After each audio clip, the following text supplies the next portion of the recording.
Good morning. We are going to practice a little bit of math. There's a fair amount of math in this course, and you need to have a refresher in how basic algebra works. So, starting off, we're just going to start simply. If I'm trying to solve for x, and I have an equation like this, I need to get x by itself. Once x is by itself, then I can figure out what x is. But in this case, I have x plus 3 equals 12. How do I get rid of that 3? The important thing to remember is that you have to do the opposite of what you're seeing. So I have a plus 3. To get rid of it, I want to do a minus 3. Plus 3 and minus 3 together is 0. That's how it zeroes out. That's how we get x by itself. But if I do this to one side, I have to do the same thing to the other side. Minus 3 over there. So these cancel out. That leaves me with x. I take 12, subtract 3, and x equals 9. And then I could put that back into the original equation and see if that actually makes sense. So same thing goes for subtraction, right? So if I have x minus 8 equals 14, same thing, I gotta get x by itself. I have to isolate x. So I gotta get rid of this negative 8. To get rid of a negative 8, I will add 8. 8 plus 8 combined with a negative 8 is going to give you 0, right? But if I do something on one side, I have to do the same thing on the other side. You learned this a long time ago, but you're going to need to be able to do this stuff in chem. And I can't, I have to rely on you to be able to handle these calculations. So these will cancel out, leaving you with just x. 14 plus 8. So let's see, 18, 19,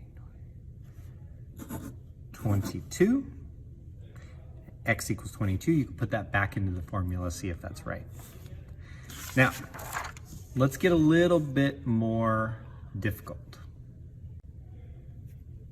What I'm going to do here now is set up an equation like this. X divided by 8 equals 2.5. Well, the idea is the same. I still have to get x by itself. So that means I got to get rid of this 8 down here in the bottom. And the idea is the same, where I'm going to use the opposite kind of calculation to get rid of these numbers, okay? So if I have an 8 down here and I need to get rid of it, what I can do is I can multiply this side by 8 over here.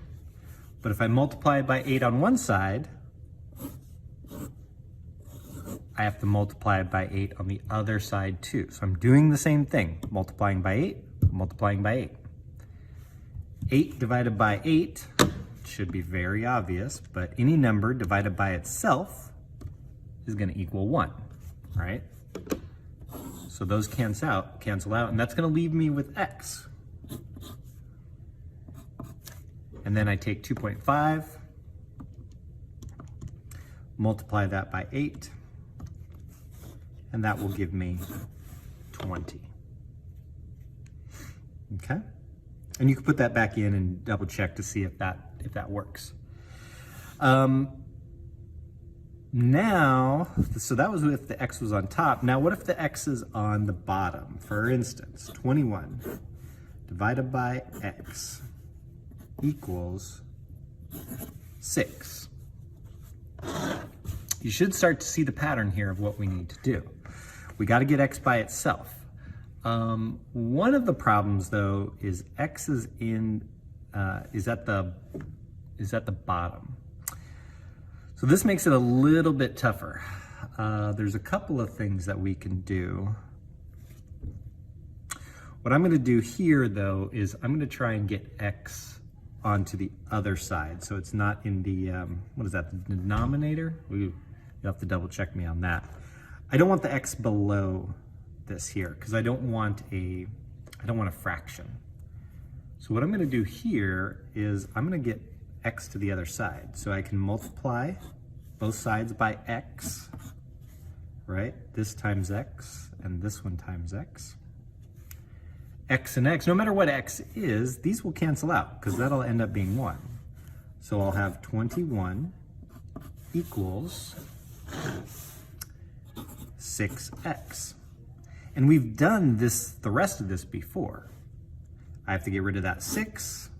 I can divide by 6 here, which means I also have to do the same thing on the other side. Those will cancel out, leaving me with x equals 21 divided by 6, 3.5. Okay, now you're going to do some practice following these same steps.